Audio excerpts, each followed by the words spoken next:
ஜோதிட அன்பர்களுக்கு வணக்கம். ஒருவருடைய ஜாதகப்படி தந்தை செய்த தொழில் மகன் வெற்றிகரமாக நடத்துவாரா என்பதை பற்றி இந்த பதிவிலே பார்க்கலாம். பொதுவாக அவரவர் ஜாதகமே அவரவர்கள் செய்கின்ற அல்லது செய்ய போகின்ற தொழிலை நிர்ணயம் செய்யும். அதே நேரத்தில் ஒருவருடைய ஜாதகத்தில் லக்கணத்திற்கு 4 மற்றும் 9 அல்லது 9ஆம் இடத்து அதிபதியாக இருந்து அவர் தந்தைக்காரகனாக வரும்பொழுது அந்த கிரகமானது ஜாதகருடைய 10ஆம் வீட்டில் அமைந்திருந்தால் அவருக்கு தந்தை செய்த தொழில் மகனுக்கு தந்தையே அவர் செய்த தொழிலை தனியாக அமைத்து கொடுப்பார்.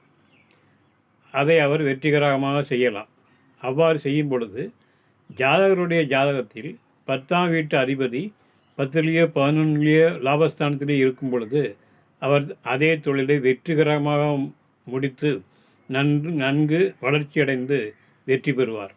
அதே நேரத்தில் அவருடைய ஜாதகத்தில் 10ஆம் வீட்டுக்கு அதிபதியான தொழில்ஸ்தான அதிபதி என்று சொல்லக்கூடிய கிரகமானது அது எந்த கிரகமாக இருந்தாலும் அது 6ஆம் வீட்டில் போய் உட்காரும் பொழுது தந்தை செய்த தொழில் இவருக்கு அமைத்து கொடுத்து இவர் அதை சரியாக நடத்தி வந்தாலும் அந்த தொழிலால் பெரிய கடன்கள் ஏற்பட்டு அந்த தொழிலை இழுத்து மூடக்கூடிய ஒரு நிலைமை உருவாகும்.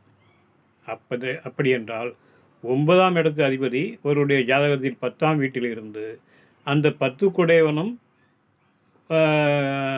திரிகோண அல்லது கேந்திர திரிகோணங்களில் அமைந்து இருந்தால் அவர் அதே தொழிலை வெற்றிகரமாக செய்து வாழ்க்கையில் நல்ல முன்னேற்றம் அடைவார். ஆனால் அதே நேரத்தில் 10ஆம் வீட்டுக்குள்ள அதிபதி 6ஆம் வீட்டிலோ அல்லது 6, 8, 12 போய் மறையும் பொழுது தந்தை கொடுத்த தொழிலை அவர் கொஞ்ச நாளைக்கு நடத்தி வருவார். அந்த தொழிலால் பெரும் கடன்கள் ஏற்பட்டு அந்த தொழிலையும் இழுத்து மூட வேண்டிய ஒரு சூழ்நிலை ஏற்படும்.